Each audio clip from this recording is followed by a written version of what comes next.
Excited today to have a basketball conversation with Mark Jablonski.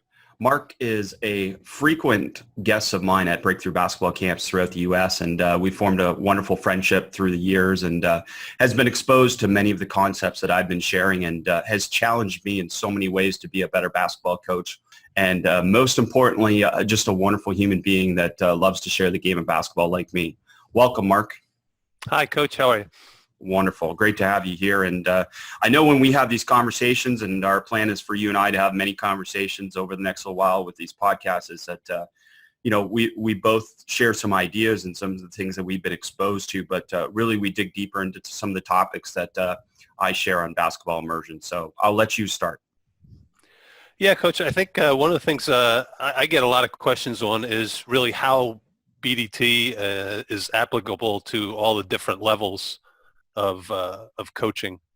I think that I think the easiest one I know for me is at high school level, because you can see the direct input, and quite frankly, at high school level, one of the things that I think is really amazing is the amount of time and the time efficiency of it that really is helpful to high school coaches. Well, and I think what you're saying is that for players that don't have the base to which to evolve into BDT, and that's a question I get frequently as well. And the easiest thing to talk about in terms of basketball decision training and basketball decision training is essentially a method of combining skills practice with decision practice in a non-competitive way. So there's no competitive. Really, true decision-making, if we're talking about developing true decision-making, has to do with live offense versus defense. I mean, that's true decision-making. So what basketball decision training is it's a gap between on-air isolated training between that and actual live one-on-one. So when I originally created it, it basically helped me frame for my players the decisions that they would be making in live one-on-one advantage-disadvantage situations. So that was why I created this, is to be able to go quicker into the decision. Because I think constantly we talk about the fact that we spend so much time on building skill, and then we get into a game situation and we go, well, why can't they make a decision? Well, the decision actually happens before the skill in a game. So basketball decision training is a way to be able to frame that. At the same time you're working on them understanding the decision, you're getting them to apply the skill. And for coaches, I think the challenge is that they worry about, and I'm guessing that's your question, that we're overloading the young learner, that this is too much to be able to handle. Is that what we're getting at? Yeah, I think a little bit of that, and also for particularly younger players, I think the question is, well, are we not teaching fundamentals, or are we not teaching skills? And I know that you've addressed this a couple of times in our conversation. It's really, it is teaching fundamentals. It's just a different way of teaching them. Right. It doesn't follow kind of those historical and cultural norms in terms of how we build skill. It really just mixes things. And it's a little bit more challenging, but based on the evidence-based learning and based on, my experiences as a coach, is that it's going to look a little messier. It's going to look a little uglier. And, but in the long run, it simulates a game, so it transfers a little bit quicker to the game. So let's break it down. The first part is, like all coaches, footwork is king. So when I do basketball decision training stuff, it all starts from the feet. And we use the term fight for your feet. That's how we've coined it. But it's really a concept that focuses our players immediately at, whether it's at my level or a young learner, on the fact that they're focused on their ability to get their feet down to the ground and to be able to make a decision because their feet are on the ground. Yeah, and I think great particularly for younger players. You also talk, I know, about inculcating that attitude of aggressiveness and offensive aggressiveness going to the basket. So, sorry, we're going to have to edit this out. I don't know who's calling. Sorry, just on a phone call. Can I call you back? Okay. Sorry, we'll have to edit that all out. Can you ask that question again? or state? Yeah, so I think that one of the things that we've talked about too is the footwork is so important, but you also talk about that getting players in that sort of aggressive offensive mentality at a very young age and training them to look at the basket and be aggressive going to the basket. Well, it all starts from the feet. And then once your feet are down, then it's into the decision process. And, you've obviously made that decision perceptually before you've even got your feet to the ground. But the focus is on every player catching to be able to play offense. And I think, and we're going to circle back to this, but if I think about youth development, I think the number one thing in my youth development approach is to increase a player's enjoyment of playing the game. Like if they're enjoying playing the game, then they're going to obviously be retained within the sport, but then they're also going to work towards improving their game a lot more if they're actually enjoying the process. And I think getting them right away focused on what we call 0 seconds, which is the ability to be able to catch the ball, ready to shoot the ball, or in a young learner's progression, if we're not worried about shooting, catch the ball to drive the ball, that we're getting them focused right away on being skillful. And I think the problem with a lot of youth development, and we're talking about one of the reasons I love BDT, is that we're focusing them immediately on being an active participant in the offense. Because too often we see players catch the ball to pass the ball. And some of that is offensive philosophy, where coach emphasizes we got to run this set or we got to make this number of passes. But a lot of that is just because a player is not skillful enough to be able to execute a shot or a drive situation. So BDT immediately focuses them on getting their feet to the ground. And then once they got their feet to the ground, are they shooting it? Are they driving it? Or are they passing it, with a big emphasis on catching it to shoot it? But again, prepubescence, the focus is more on catching it to drive it. Because I think we know if a young player can handle the ball and drive the ball, that they're going to have that a lot more aggression that goes with that mentality. Right. And I think correspondingly, I think we both talked about at that level, a team that makes the most layups wins. There's no question. I mean, the layup at the youth level is king. And, being able to drive the ball and draw help or drive the ball to score, I mean, those are mentalities that we try and bring to BDT. So, I get asked frequently, again, well, how do you use BDT with an 8-year-old? Well, we don't emphasize the shot. We emphasize the drive. And the solution is the drive. So we'll mix in, instead of shoot it, we'll mix in drive it or pass it, and the counter off the dribble. And the counter off the dribble is, as or anyone who's been exposed to some of my teachings in camp settings or whatnot, is to be able to counter while seeing the basket and basically limiting the skill, the spin dribble as a counter, because that becomes a default for youth players who can't handle the ball and can't change direction as they go to a spin dribble. And too often that becomes obviously a bad basketball decision, but a lack of skill demonstrated as well. Right. And I think the other point I always like to make here is that this isn't just kind of, you and I saying this. This goes to really the core of teaching basketball or teaching anything. And there's a lot of evidence-based learning research on this. It supports this kind of learning, the random practice and the decision training, hard first instruction. Yeah. Yeah. No, and absolutely. I mean, again, the whole development, I mean, you can certainly Google and get into basketball decision training and a little bit of how it developed, but it's based on research, and more so than based on research, it's based on trial and error and experience and experimentation on my part. And I've been very fortunate. Obviously, I've had access to some pretty high level players, but I've also been able to have a lab, so to speak, in terms of traveling around and doing basketball camps throughout North America. So I have a lab where I can go into and I can try certain things and find out how, young people relate. And, so much of what I do with my university players and so much what I do with young players is the same thing.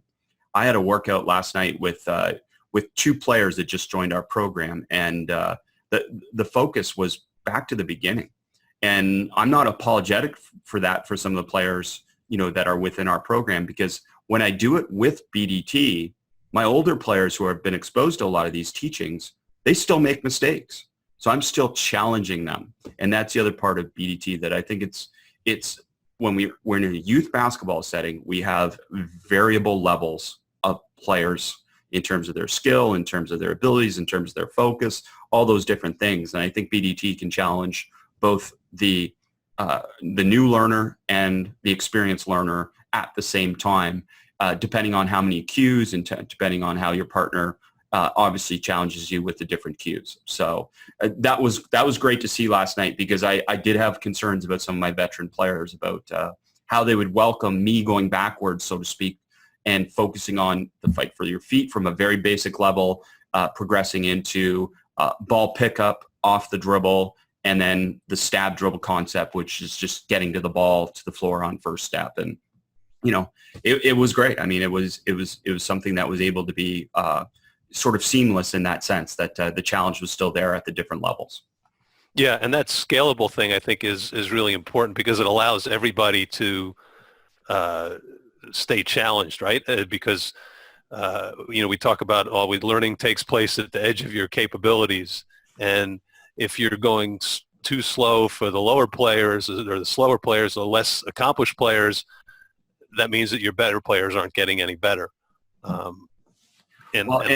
And isn't that the challenge? I mean, and I guess that's probably the second most frequent question I get from youth coaches, especially in a lot of the settings that I teach BDT, and that's, well, what about, your 11, 12, 13, 14, 15 player on your team in terms of skill, if you're ranking your players? And I am a big believer in that we coach to the highest level. And I don't mean that in the sense that we lose the lowest level, but I just mean that I want to constantly make sure that I'm challenging the highest level to be able to improve. Challenging the highest level usually brings up the middle level. And then hopefully from there, though at worst, you're giving the lower level a task representation of what they've got to work towards doing and work towards achieving. And I think that's really important. And that's another part of basketball decision training, the BDT concept, that mixing these skills together simulates the game. That you're not just going to go out in the game and you're going to shoot 10 shots from the same spot in a blocked method. You're going to play the game in a very random way. And, you don't get to shoot every possession. At least I didn't as a player, and none of my players do. So, you've got to mix in the ability to attack off the dribble, the ability to pass, and all those things are mixed together in basketball decision training. Yeah, so that sort of covers the younger stuff. Let's talk a little bit now how we get the value of it as applied to like NBA and say the elite college level. Well, it's so interesting, because in so many of our conversations, I think you were the one that brought this home to me, is the fact that, like, how much can you improve Steph Curry? Like, really, from a skill perspective, how much are you going to add to his toolkit that is going to make that big an improvement? Like, is he already a good enough shooter? Is he already good enough off the dribble? Well, certainly there's, small percentages of things that we can add to someone like that's game. But the real thing is, how much can we improve his decisions? How much can we improve his application of the skills that he has?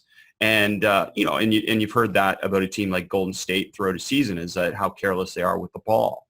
Well, I kind of actually would get worried about someone interpreting that the wrong way. Like, certainly part of their carelessness is their willingness to be creative and be free. And how much of that do you eliminate and take away their ability to play the game the way they do? And, all that comes back to decision making. So a player at a really high level, I would say the most significant impact we can make as a coach is on improving their decision making. And improving their decision-making within the context of not just the opponent, but within the philosophy of how you're playing the game, and within, your teammates' abilities as well. So, I believe the basketball decision training concept brings that right to the forefront for a player. And we would add different things and load different things. And, if there's 7 or 8 different cues that we could give a player, and we would incorporate those. But within each day, you could emphasize different things as well. If we want a player to work on a step back, or we want them to work on a, some type of hesitation or whatever, then you can add those cues and emphasize those things every day. But we're just not going to do them in a blocked way where it's over and over again the same thing. We're going to mix them into other decisions and other skill applications so that they develop it in a very game-like specific way. Right. And I think that's huge too, because like even for you say a guy that's maybe sixth, seventh, eighth guy in the NBA, that move to this sort of positionless basketball that BDT really encourages too is that you're not locked into a position. We're not going over your post moves, or we're not going over, we jab step and cross over and jab step and cross over. And I think we've both seen NBA guys working out in the gym, and it's just so funny to see a guy at that level do a jab step and then cross over and drive to the rim 17 times from the right side, and then 17 times from the top of the key, and then 17 times from the left side, while his trainer's just sitting there watching him do that. And it's hard to see how that really is getting anybody any better. Well, and again, what are there? Maybe on each NBA team, there's one player that is truly an isolation player that would get isolated in that situation. The game would slow down and they would jab step and attack, right? And every other player has to learn how to play as quickly as possible out of those situations.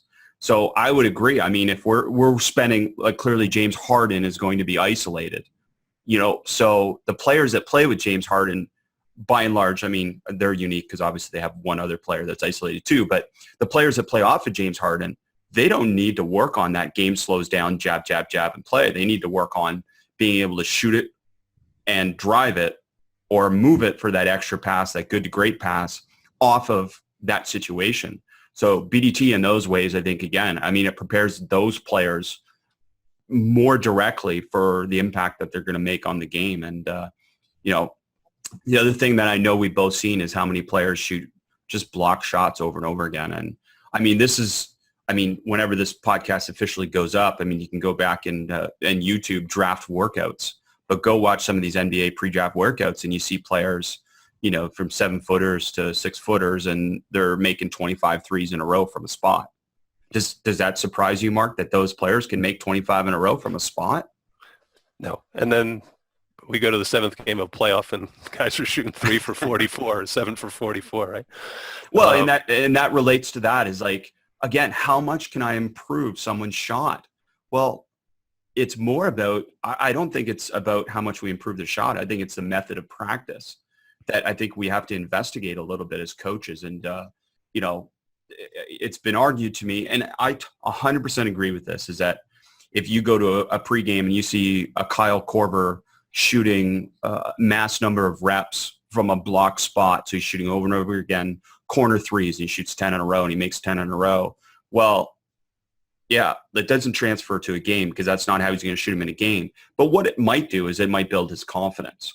And I want coaches to understand that that's really important, that I'm building a player's confidence. And I've always thought that maybe in one of those pregame settings that block practice might be important, because ultimately we're trying to improve their mind for that game. But beyond that, I mean, I would think that every shot should be, as much as possible, simulating the game. And right. I'm sure you're going to ask this, so let's talk about it. What does that mean? What does simulating the game mean? Because I know we've seen it as like, okay, coach at the top, player cutting off of the wing, there's a chair there, they cut off that chair and they shoot a curl shot. They shoot a flare shot. Okay, we're simulating the game.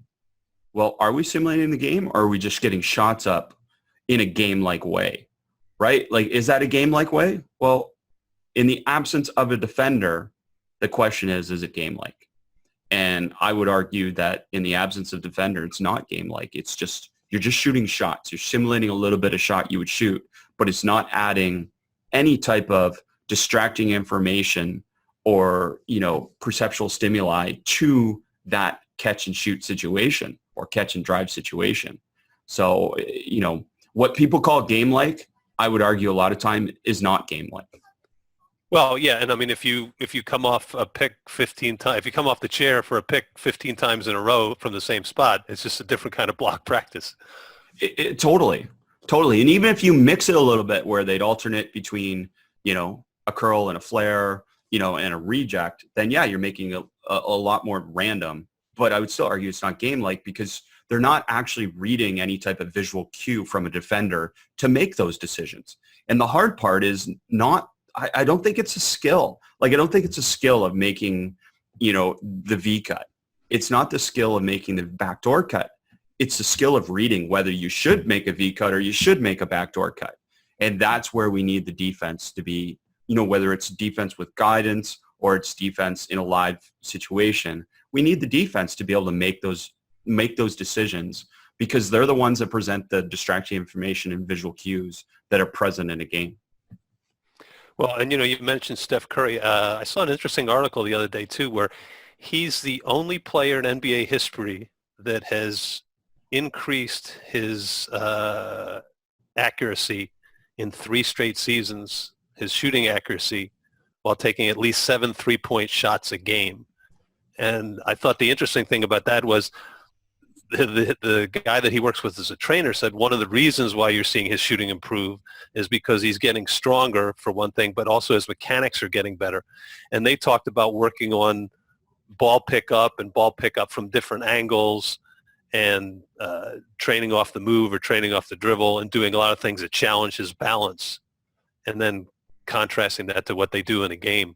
And they're saying that one of the things that like Steph really feels is that helps him feel really stable on the floor, even when he's moving at a shot for high speed and stuff like that. And again, I think that's some of the, and if you can make him better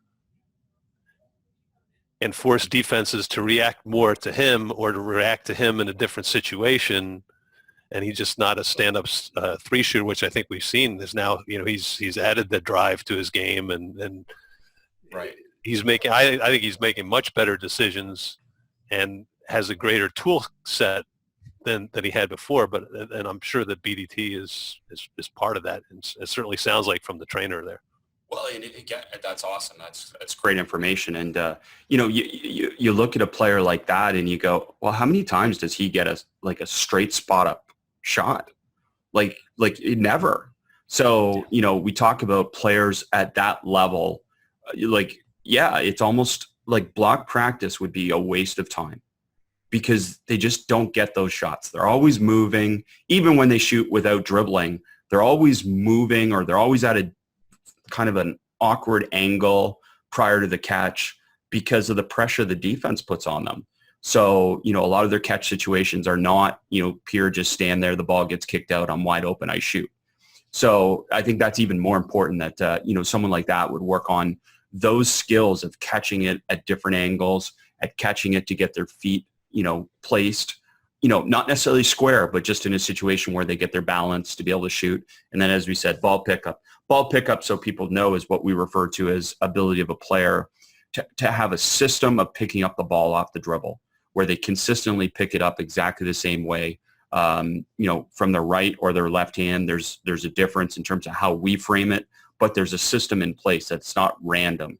They don't pick it up in the middle of their body or the side of the body or their ankle or their foot, that they consistently try and pick it up in the same location on either side of the body. So that's what we mean by that, but that's great. And I think the other thing is, one of the things that I like too is that this is really an area where, as a coach, I feel like you can really make a huge impact in player development. During the game, right, you can make a couple of sideline out of bounds calls, maybe affect the game by 2 or 3 points. But over the course of the season, and if you can get all your players better and better quicker so that they're applying it to the game, which I think, again, is the end result of a lot of the BDT stuff that we do, is I think that's huge. Well, if you think about it, I mean, if your current roster, without adding any other players, if you find a way to help them improve, then your roster's changing significantly, right? And that's what I think people, who really value, individual player development understand, is that, whether it's through graduation and the next players coming up from JV to varsity, or it's recruiting at the college level or the NBA free agency or draft or adding players, yes, that stuff can improve your team. But by and large, if the focus is on your roster without any changes, is if you can improve it, then your roster is changing because your players are getting better. And that's such a key part of all this, is that how much can you improve your players within the context of the game, like skills that actually apply. And, the other part that I think we're circling back to a little bit is that concept of maximizing time on task. As a coach, you just have, especially if we're talking the youth level, you don't have that much time with your players. So if you spend 10 minutes on the 3-man weave and the 3-man weave really doesn't have any transfer of anything, any skill or any decision to a game, then why are you spending 10 minutes on a drill that doesn't help your players in the game? Yeah, I still haven't seen a 3-man weave in any game that I've ever watched. No, in good. We're not going to. We'll make that a whole conversation, basketball conversation one day. But it just constantly comes back to that for me. Is that what are we doing that is directly transferring something, whether it's a skill or a decision, to a player in a game? And that is the key for me. And any evaluation, like I cannot evaluate a practice after a practice. Like I have a feeling what the practice was like, but my evaluation for the week of practice happens after the next game. Because then I know if the stuff we were working on actually transferred to the game. And without that, I don't know how I could ever leave a practice. Like, what is it? Like my players completed 20 straight passes in practice. And that was my evaluation of that practice. Well, in the game, we couldn't complete 2, right? Like I've got to ultimately evaluate our development and our practices based on the next game. And competition is ultimately the thing that we're going to use to be able to assess our performance. Well, I think it's interesting too there. Now, do you have certain metrics that you use for that? Or is it a little bit of eye test? Is it shooting percentage? Is it player efficiency rating? Or well, I think we've got a little better with that. My challenges, like many coaches' challenges, are just staffing and access to information. If we had Second Spectrum and some of these things that they have at the NBA level, where it tracks different measures and different things, then I think we can get even a more realistic idea. For us, we've access to Synergy, so certainly we can look at certain performance measures within Synergy, whether it's a specific player, and we look at certain types of points per possession or different types of, as you said, analytics that help us evaluate a little bit better whether that player is getting better, then yes. But by and large, it's more of a, as you go through the process, it's a feel. And then it's an evaluation. Say, okay, it's even simpler. If we spend 10 minutes on zone offense in our practices and, each day, and we played against no possessions of zone offense in the game, like what was the value of me spending 10 minutes a day on zone offense? Well, I get the fact that we've got to be prepared, right? We got to be prepared for everything. But, the reality is what's going to directly impact our success in that game. And I would argue that the 30 minutes total we spent over 3 days of practice on zone offense took us away from the things that were actually going to impact our performance, which is kind of my point towards, okay, if I'm spending 10 minutes of individual player ball handling without a defender, and then we go into the next game and we play a team that presses us, well, I'm going to argue that, again, those 10 minutes that we spent on isolated ball handling, that didn't help us get ready for the game. Right, and I think that goes to the retention factor, and from the teaching standpoint of I think what was the John Wooden quote that I like, that where he said the most crucial task of teaching is to distinguish I taught it from they learned it. And I just think that's a tremendous quote, in the fact that players being able to retain the skills that they learn in practice to the point where they can apply them in the game. And I think, again, preaching to the choir here, obviously, but BDT, I think, is just a huge advantage to that as well. Right. No, and it's a great quote for sure to remind everyone about, because, and I don't want people to think that we're like, if you're dribbling around cones, okay, that's fine. There is a value to that, but there's a limited value if you're doing that every day, because at some point you've got to add decision making. You've got to add, this concept of, specificity relative to the game, but also the variability and the randomness of the game. And if you don't add that, then ultimately, again, we know based on the research, but also based on experience, that doesn't happen in a game. It doesn't. So you're not dribbling around cones in a game. So we've got to make it as game-like as possible. And like one-on-one off the dribble is more game-like certainly than dribbling around cones. So, even if you get really good at dribbling around cones, that doesn't mean you're going to dribble well in a game. And that's where we want to make it as specific as possible in terms of the practice relative to a game. And Coach, I know that you've talked before, but in terms of like some of the key areas where players can make improvements, and I think you had them listed, I know at one point on the website, it's like ball skills and handling pressure, defensive habits, finishing moves, and then game understanding, which is really a lot of the decision training in BDT. I think those are interesting.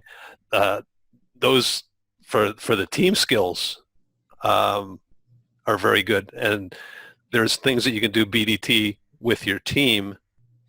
How about in terms of a player individually, if they're working out individually, what would you suggest would be key areas where they can improve?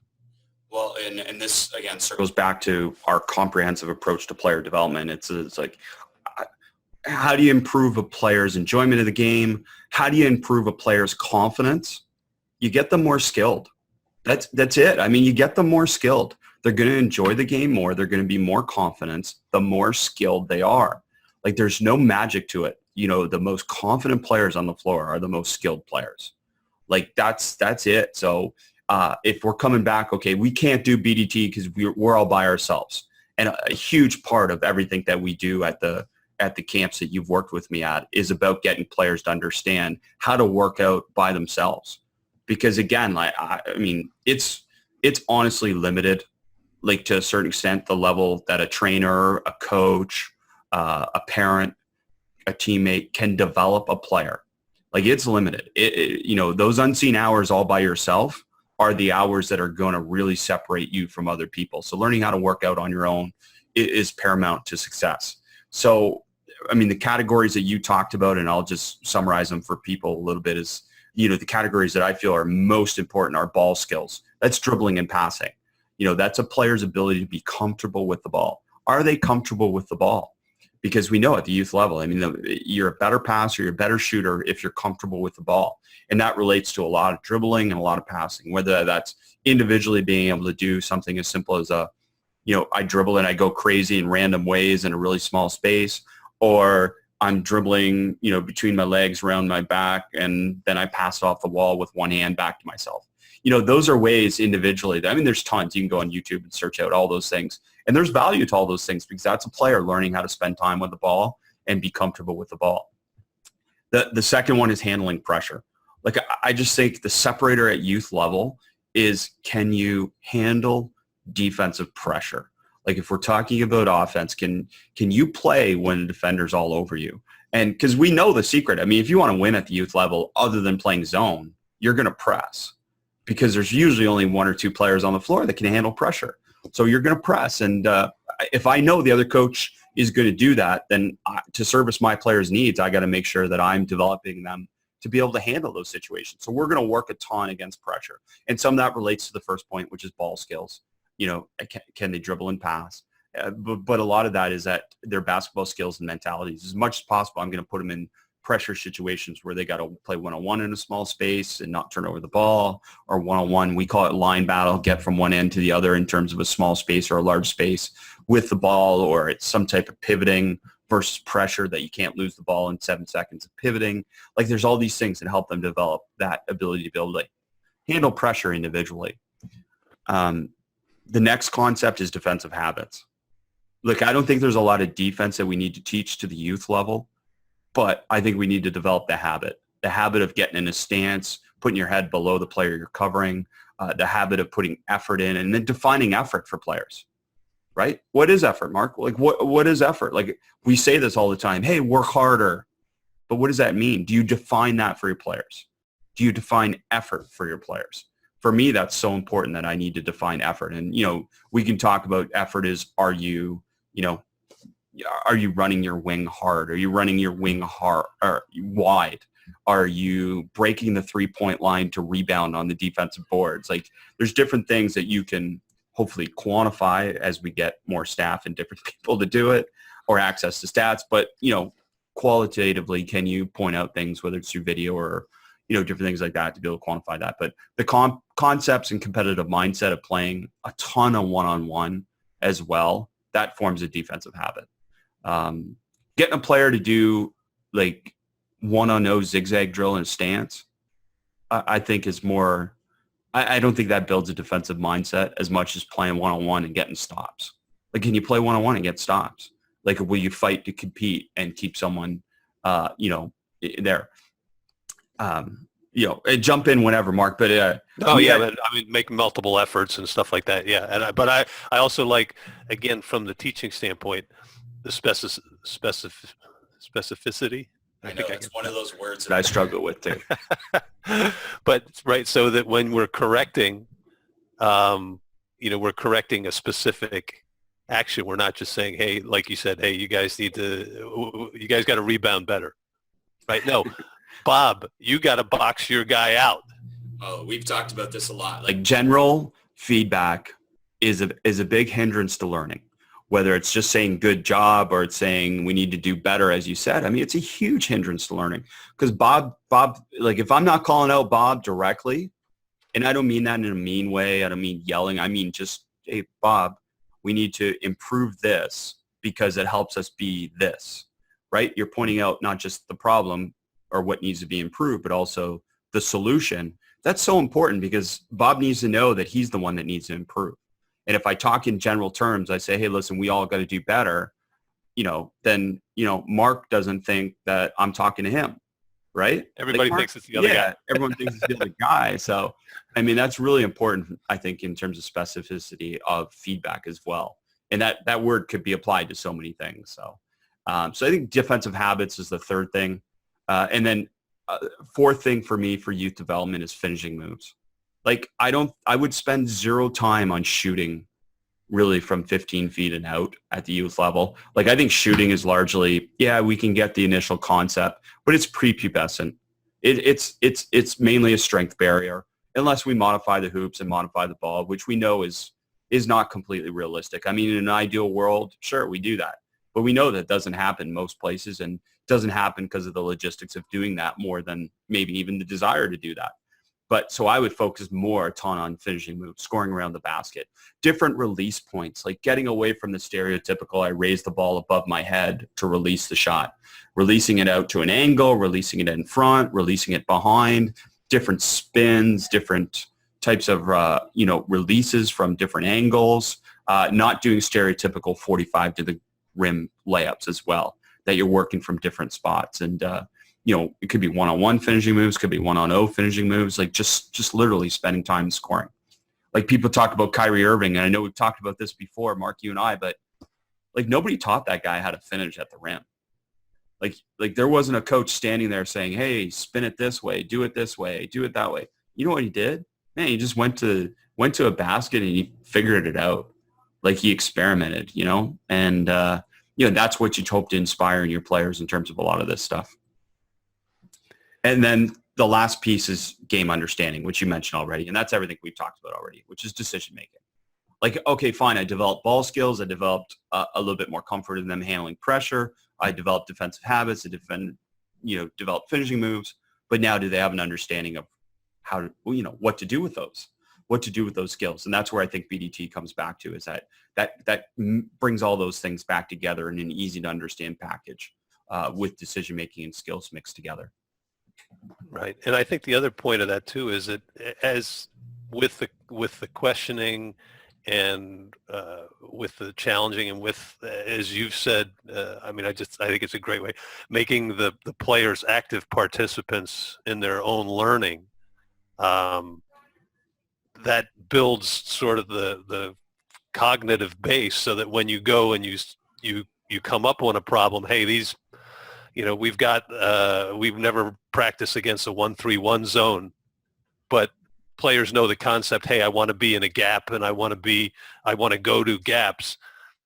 You can right on the fly make a much more meaningful impact there in terms of coaching and having players really grasp it at that point. It sounds crazy to coaches because we're preparation freaks, right? Like we want to be prepared for everything. We want our teams prepared for everything. But like I'm a huge believer in not preparing your team for everything early in the season to do exactly what you're saying. Like I try to not call timeouts. In the FIBA game, obviously it's a little bit easier, but I want players like when they look at, let's figure it out. Let's find a solution. Let's fight for our learning and find a way to solve this problem. That's a constant term that we'll throw out there in practice, but we also want that to happen in games. So look, we don't fully develop our press break concept early in the season. Like we really don't, because I feel like if we practice against pressure, which we do a lot in practice in game situations, that we'll develop our understanding of the concept. Like don't stand 3 in a row. That means don't stand directly in a line with the ball, a defender and you, move into a space. We talk about obviously advancing the ball as quickly as possible without dribbling. We talk about getting behind the ball if there's a trap. Like we talk about these concepts, but we don't give them a system of organization for those concepts early because I want them to be able to figure things out. And does that cost us a few possessions sometimes? Absolutely. But in the long run, that improves my players' ability to be able to figure things out because, we're not going to be prepared for everything and we got to figure it out. And there's never perfect spacing. There's never, the perfect play, but there's plays that give our players structure to be able to figure things out. And, it's those unstructured moments that I think ultimately decide games and who can play within those unstructured moments. So we try and create that situation. And I think, again, at the youth level, there's even more unstructured moments, right? Right, yeah. By definition, guys not having any idea where they're going or anything.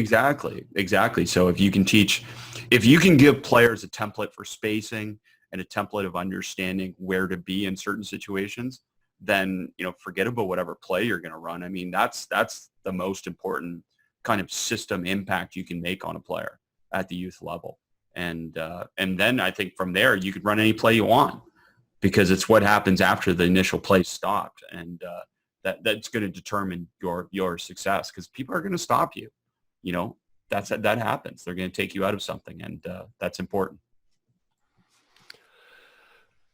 Well, and I think that's again also even more important as you go up to the professional level too, because and you only have so many timeouts as a coach, and you need to have, I think, be able to speak in principles rather than specifics, because you can't, hey, listen, if he does this, you got to jab and go right. If he does that, we want you to spin and reverse the ball.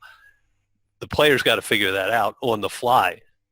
And I think it's so much more powerful to empower your players to make those decisions, and particularly at that high level where there's constantly adjustments going on and where I think the basketball IQ is so much higher of the other players that you better be able to sort of go head to head with them on those decisions. Well, what am I going to do if this guy, helps in from the corner, or what am I going to do if I get double teamed from? Right. And I think there's a misconception by coaches or a belief that they do that they're doing that all the time. But the only way you're doing that is if they're in offense versus defense situations, whether it's 5-on-5 or it's small-sided games, and the players have some freedom. And I'm not saying complete freedom to do whatever they want. Like I'm not saying you or I would roll out the ball and say, okay, hey, have fun. No, that's not what we're talking about. We're talking about we give them structure, and then within that structure, they have the freedom to break off that structure to make a decision that's advantageous. And then I can spend so much of my time on that advantage-disadvantage concept, which is ultimately, again, what all good basketball comes down to is, are you taking advantage of the advantage?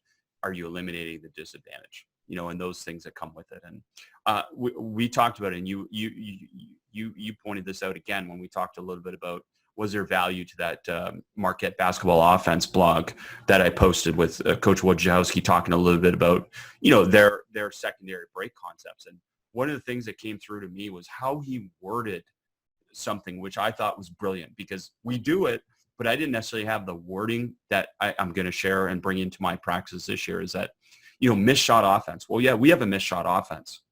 But what he talked about more was taking it a step further. He said, okay, do you run your missed shot offense after a set doesn't work? Like, what do you run after a set doesn't work? And we have a system of reaction. We have our second cut reaction. We have penetration reaction. We have offensive rebounding reaction. We have post reaction. But I thought the brilliance of kind of what he said and what he put into context was, like, do you have a missed shot offense? Yes. Okay, great. That makes sense. We all do. But do you have a offense after a set doesn't work? And that comes back to what we're talking about, is can your players play in those unstructured moments? So, I think it's great that BDT, our conversation, is connecting back to that concept of, can they play? Can they play the game of basketball? Right. And I think you've said it before too, when you talk about the three F's of basketball. Fun, freedom, and focus. Fun, freedom, and focus. And, it's certainly a method of branding the game for I think young people, and that's why I originally created it. But I created it for young people, but then, as I'm coaching my players and I move fully into games approach and BDT and going all in on all this stuff, it's like that became our method of training, our method of practicing. And like, not all practice is fun. Like, there's always going to be parts of practice that are just going to be, those kind of boring repetition. I mean, that's part of learning. So those focused repetitions are part of it. Well, fun doesn't mean frivolous fun either. It doesn't mean like, we're playing, as I say many times, duck, duck, goose in practice. We're playing, like, fun is competition. Fun is seeing yourself get better. Like, though, that's fun. Like, I think people... Winning's fun. Yeah. But I think people miss that point when they talk about players' enjoyment. You know what, players really value getting better. Like, you as a coach noticing their progress and noticing them getting better, that's how you form a better relationship with a young player, is that you spend that time to notice their progress and really to point it out. And I don't mean point it out like false praise. I mean really notice something. And it could be something really simple. Like, your worst player was able to dribble it in a game 2 times without passing it to the other team. Like, it could be something completely simple like that, and just noticing that progress. Well, that player is going to enjoy the game more now, because they know that their practice effort has been translating into a better game performance. That's fun. And then the last part, freedom, is again, everything that we want, is that we want our players to play free. But I don't mean, again, free as in do whatever you want. It's free within the parameters that you define for your team. And, shot selection is obviously something we could spend a whole talk on too. But, shot selection for me is like, okay, well, Mark shoots the ball every time he touches it.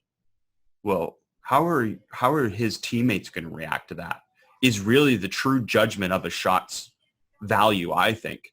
Like, coaches can define a shot as saying, okay, open in range in rhythm. Okay, that's all true. But at the end of the day, freedom for Mark is like, okay, if he shoots a shot, do his teammates get, angry at him? Do they get frustrated that he shoots it every 4 other time? guys face palm. Then Right, exactly. Like, that to me defines shot selection for a player. And it also defines whether it's true freedom or not. Like, if you shoot a shot, Mark, and I'm on the sidelines and I go crazy because you shot a shot, then I definitely didn't give you freedom, right? Now, right.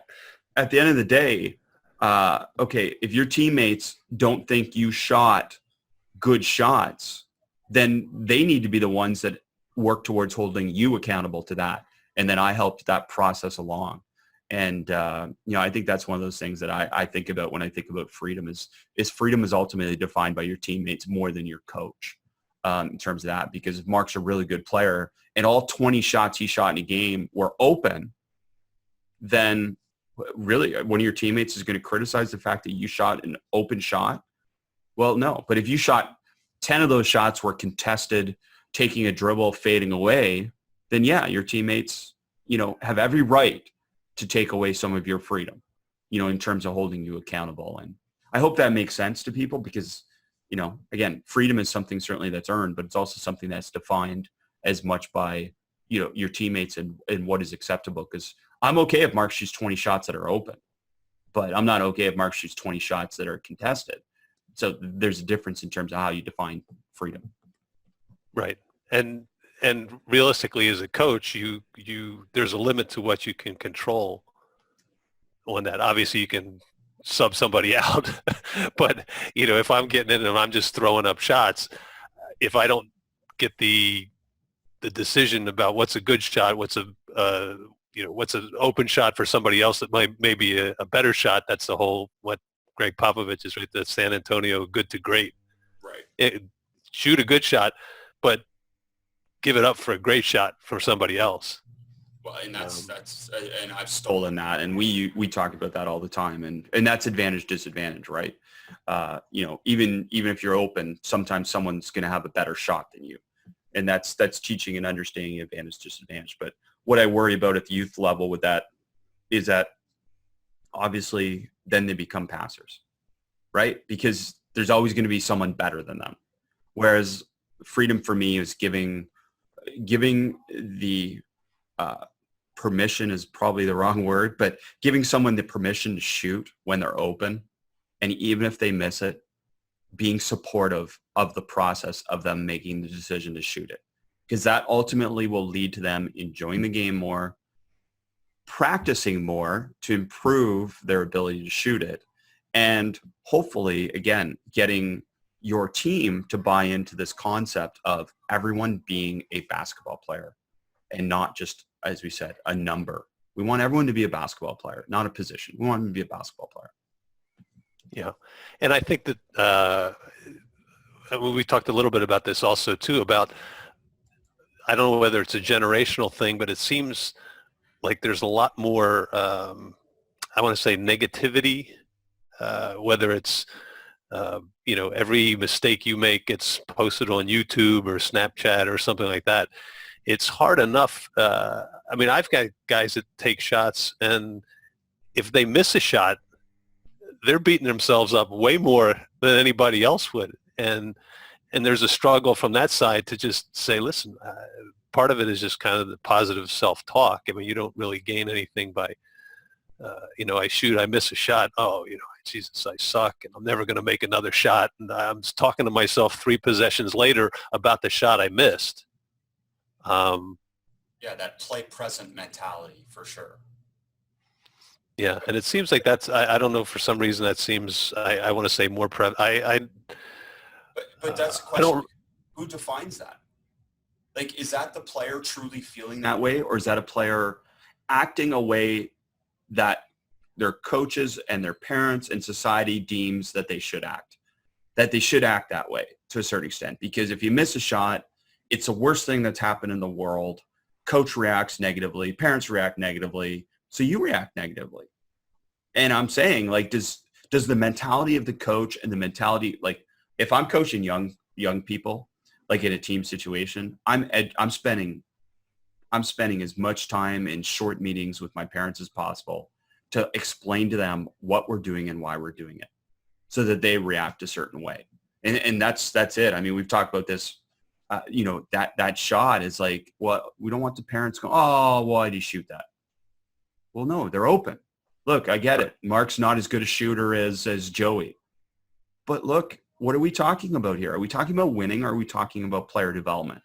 Because there's a huge difference in that shot selection based on those two things. Because if we're just talking about winning, then yeah, I want Joey to shoot the shot. Even if it's contested, probably he's a better shooter than Mark wide open. But if we're talking about true development, then it's the decision that is going to spark the development. The decision to shoot the ball, the decision to play offense, the decision to be free is going to spark their desire to get better. Because if they're just a passer, and they're never allowed to shoot, or they're never allowed real freedom, then yeah, it's going to limit their desire to work on their game. Yeah, and that's also like kind of like that short-term, long-term focus. If you're focused on the short term of just him missing that shot, at the end of the season when you play the same team, you haven't gotten any better, right? Because no, it's so true. He hasn't improved, and like, it's too bad we can't evaluate a coach on that. Because really a true evaluation of a youth coach, and to be honest, I mean, a lot of levels of coaching, I even feel like somewhat my goal is to develop my players to their next level if possible. So there's a certain amount of that too, is did they shoot that shot that they didn't shoot at the beginning of the year? Yeah, absolutely. That's development. Like that is the ultimate development because that player, one, feels confident to shoot that shot or they feel free to shoot that shot. And both of those are valuable for their development moving forward. And, and that's a coach controlled expectation or to a certain extent, a teammate controlled expectation that I think again, like it's decisions are individual player development concepts. Like they're not just team concepts. And I think that's again where BDT comes back to and that word that we use, which is, you're an active participant in your learning. Well, that's the other thing. I've had a coach, actually a number of coaches, if I was to be truly honest, ask me, why do you call them learners? Like, I'm like, why do you call them learners? Like, I've never heard that before, a coach said to me. I'm like, well, wait a minute. Aren't they learners? Like, it was just an interesting frame of reference, probably where they were coming from that I couldn't even comprehend. And I get that. Like it's a player, but I often call them learners because that's how I want them to frame themselves. So, they're an active participant. Well, they're a learner, and we'll talk to our players in that and we'll address them as learners, because ultimately that's the goal. Yeah, and I think it reinforces too your role as a coach, right? So as coach, as a teacher. So I'm teaching. The teaching skill is also just almost as important as the X's and O's. For sure. No, and again, I mean, for all this, I mean, it seems simple when we talk about it. The application of all these things within a diverse learning group, it's certainly more difficult. And, there's accountability to sometimes your administration, to your fans, to your parents, to all these different pressures. And it makes it a little bit harder sometimes to not structure things so it looks like people are being successful. And that's a challenge for you as a coach, especially when you talk about individual player development, because individual player development to me is very selfish. Like it's focused on that individual getting better. Whereas if I'm talking about a team focus, then I'm focused on our team being able to execute and play the game in a way that's going to help our team be successful. And that doesn't always coincide with player development. Those two things definitely sometimes don't work together. But as we circle back to this, it's like, okay, if my individual players get better, then I basically have a new roster by the time I get to the point that maybe winning matters. And that's why we'll always focus on that. And that's why, again, the way that we practice, I feel every minute is individual player development because we're focused on the decisions as much as the skills. Right. And that it's one of the great things I think about being involved in a team sport is it just, you get to share those moments and having players support each other and help each other along as they say, okay, yeah, here's why you want to go here. And then so now there's your increase in your coaching staff when all of a sudden you've got 5 players helping you coach. And I know I just had a reunion of my college team a little while back, and it was amazing how many of us had the same specific identification of, things that were involved with the team, whether it was a particular play or even something like just being after, hey, remember when we were all hanging out, what album were we listening to, how cool is that? 75 years ago. But I already gave it away because I used the album instead of CD, right? But yeah. How cool is that? That team dynamic and the fact that as the team gets better, sharing that and being a part of a team is really something really awesome. Well, and that leads into maybe the last point I'll make, but I've never had a team where the best player hasn't shot it the most over the course of a season. Like even with an open kind of free philosophy, players know, right? Like you're saying, like players know, Like players, the things that players remember and the things that players know, like if the goal truly is for everyone to be successful, then you know who the best players are and you know who should be shooting the ball the most. And that doesn't have to be defined by a coach. Like I generally would say at the youth level, why even bother? I mean, most players know. And I bet you that best player is always going to get the most shots or close to the most shots within a team. And I've had that conversation many times with some of my best players is just say, hey, like you don't need to force a shot early. Like you know that number one, the defense is really focused on you. Number two, over the course of a game, it always works out. It always works out because your teammates know. I mean, your teammates really do know. And that good to great philosophy applies to you. Like that's what good to great is. And, and that's part of it. So, BDT, freedom, this concept of players' enjoyment of the game, all these things mixed together in terms of, that overall, player development and individual player development philosophy. But, I guess to sum up, it applies to all levels. Like it really does, because we're talking about a general system of understanding the game and a general system of training that, from my college level onto some of my pro players that have gone on to play professionally to the youth players I work with. I mean, I train them essentially the same after initial learning. And that's because we focus so much on that decision and the skill being combined. So anything, last thoughts to add there, Mark? No, I think that's awesome. I just, I really enjoyed going over some of the stuff here, and it's a good start to the summer camp season to get psyched up for. Well, and it's a great start to the conversations, and I hope people enjoy it. And please comment on Twitter at B-Ball Immersion or on our Facebook at Basketball Immersion, and just let us know, because Mark and I certainly have many conversations in us to be able to continue many of these conversations, and we look forward to answering not just some of the questions that Mark or I may have for each other, but also questions that you may have for us as well as we move forward with this podcast over the next hopefully long time. Thanks for joining me, Mark. Excellent. Thanks, Coach. See you soon.